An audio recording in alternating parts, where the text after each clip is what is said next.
Bonjour tout le monde, on va voir ce qui se passe sur le Bitcoin qu'on était en train de suivre dans ce spot ici. Alors, j'avais dit qu'on était sur le backside daily, donc la continuation de l'order block daily, et qu'il fallait voir ce qui se passait, que c'était pas une zone pour long, mais plutôt une zone de take profit. Et on voit qu'effectivement, on a eu donc une réaction à cet endroit-là, avec une rejection. Et donc, ce qui se passait, c'est qu'on avait un volume qu'on était en train de suivre qui était en train de baisser, mais là qui remonte soudainement. Donc ça déjà c'est assez intéressant. Ça voudrait dire que le scénario bear potentiellement commence à devenir invalidé. En tout cas, potentiellement on va voir pourquoi, mais on va peut-être se diriger vers une continuation haussière. En daily, on voit que le momentum était extrêmement élevé. Il était aussi élevé à cet endroit-là la dernière fois, mais on voit qu'il y a une continuation haussière. Et comme de par hasard, on peut aller regarder, mais si on prend le fractal de ce spot ici, on voit que le prix est en train de faire exactement la même chose ici. Vous voyez, et on avait le même profil en termes de momentum et de RSI, je crois. Non, le RSI était déjà un peu trop étendu à ce moment-là. Donc c'est quand même intéressant à noter. On voit qu'on a passé l'angle de 200 dollars par jour. On a bien gapé au-dessus, on a laissé un gap qui a été...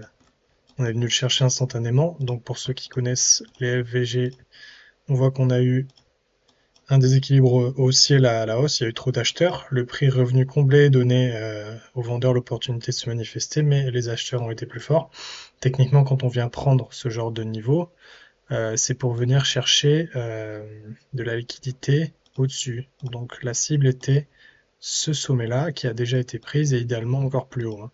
Mais la première cible, c'est cette liquidité sur la gauche.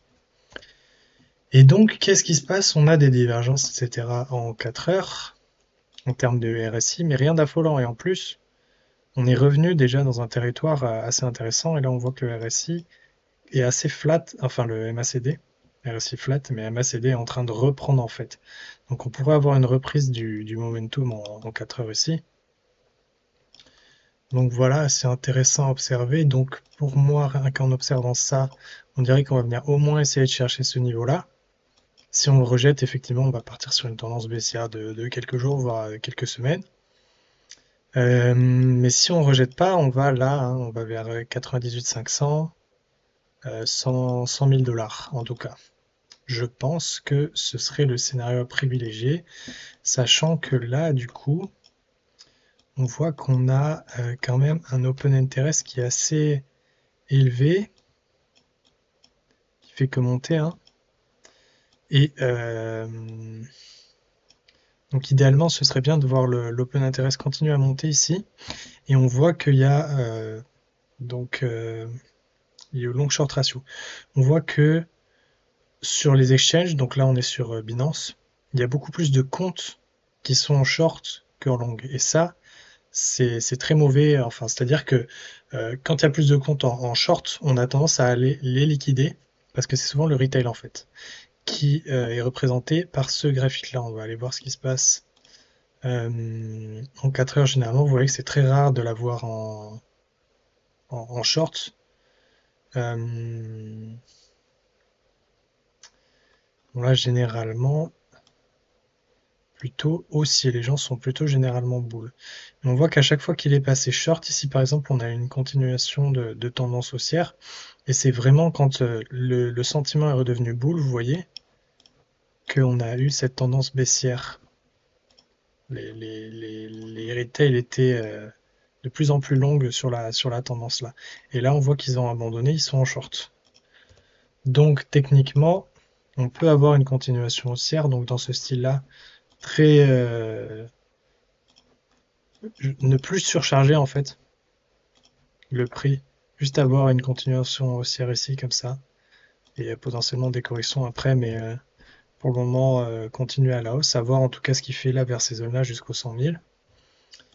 Qu'est-ce qui est intéressant de noter aussi? On voit que en spot, CVD spot, ça faisait que vendre. C'est pour ça que je disais qu'il fallait faire attention. Je vais me remettre en 1 heure. CVD spot, ça vendait. Donc CVD, c'est quoi? C'est le cumulatif volume delta. Donc les gens vendent en spot, alors que en perp, il se passe pas grand-chose. Et on voyait que les shorts diminuaient. Il y avait de moins en moins de shorts. On veut voir ça pour un top 1. Mais du coup, comme en fait, à mon avis, c'est les gros shorts des grosses whales qui ont pris leur profit depuis là-haut. Mais le retail, lui, est en short, il continue à être short de plus en plus. Et on voit que les longues sont flat aussi dans cette zone-là. Donc c'est plat, il n'y a pas d'augmentation de longue. Et on aimerait bien voir donc l'open interest augmenter et eux se faire éclater. Et on voit que les top traders, eux, le long short ratio, ils sont plus longues que short. Donc c'est très très bon signe en termes de position. Il y a plus de positions. Mais effectivement, en termes de compte, ils sont juste à 84%. Enfin, l'équilibrium est à 1, ils sont à 0,84. Donc ils sont un peu plus short, mais ça veut rien dire en fait. Parce qu'il va y avoir des top traders qui ont beaucoup plus d'argent que d'autres top traders.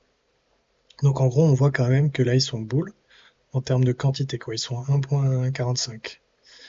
Donc, le scénario à privilégier, c'est un breakout, casser les 96 400, 600, etc.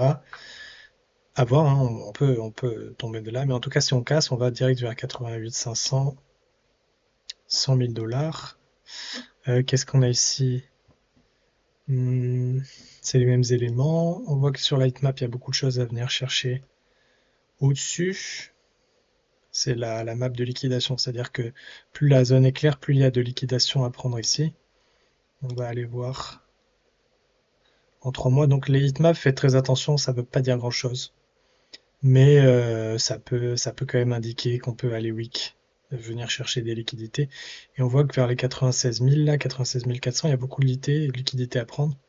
Mais il y en a encore au-dessus, donc il pourrait aller venir chercher jusque cette zone-là ici. Ça pourrait être intéressant. Au niveau du Fear and Greed, qui est assez intéressant à regarder, on voit que quand on était en extrême fear, c'était le moment d'acheter, le Bitcoin était par là. Et là, on est neutral. Nous, ce qu'on veut vraiment pour mettre un bon short, c'est être dans l'excitement. Voilà. En tout cas, si vous voulez un filtre pour rentrer ou sortir, vous avez ce Fear and Greed Index qui est vraiment pas mal. C'est vraiment très très bien, hein. Bon, après, je vais regarder d'autres types d'infos. Le funding est normal, il n'y a pas d'anomalie. Euh, Open Interest, pareil, on voit pas d'anomalie pour le moment. Et en termes d'enveloppe, on voit que les enveloppes commencent à pointer vers le haut encore, donc on a de la marge. Donc à mon avis, avant de trouver un short, il faudra qu'on ait une belle poussée. En tout cas, pour le moment, ça a l'air de vouloir rester bull. En une heure pareil, vous voyez qu'on était carrément en surachat, mais il a tout rééquilibré là dans cette zone-là. Potentiellement aller chercher donc un peu plus haut. Qu'est-ce qu'on a à 100 000? On a ça, ok. Et voilà, donc potentiellement on continue à suivre ceci. Alors moi franchement, j'aurais aimé qu'on ait un reload là, comme j'ai expliqué. Parce que ce serait tout simplement plus simple, mais j'ai l'impression que voilà, venir équilibrer ça en gros et aller remonter tranquillement, faire une sorte de montée tranquille comme ça quoi. Mais est-ce qu'on va l'avoir ou pas? J'en sais rien. Si on a ce scénario-là, eh bien, il faut s'en contenter. Et on va trade ce scénario-là. Pour le moment, ça c'est à titre indicatif. On va voir ce qu'il se passe. Voilà. Je vais continuer à suivre tout ça. Et ça devient intéressant. En tout cas, cette zone-là devient très intéressante. Il y a beaucoup d'émotions qui sont en jeu. Et, euh, et on va apprendre beaucoup de choses du coup.